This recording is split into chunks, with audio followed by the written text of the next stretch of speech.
Oke guys, kalian tahu gak sih kalau misalkan kap mesin lagi dibuka itu nggak bisa di starter loh. Nih, Mimin buktiin ya. Ini Mimin buka dulu. Oke, ikutin Mimin ke depan ke bagian seat.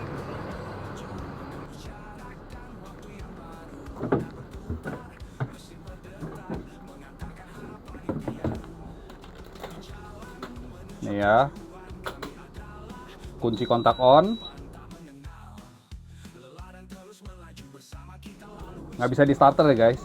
Jadi kalau misalnya kap mesin bagasi di belakang dibuka itu nggak bakal bisa di starter karena untuk fitur keamanan ya guys. Nih kita tes lagi tuh, nggak bisa. Jadi apalagi mau ditanyain langsung di kolom komen aja.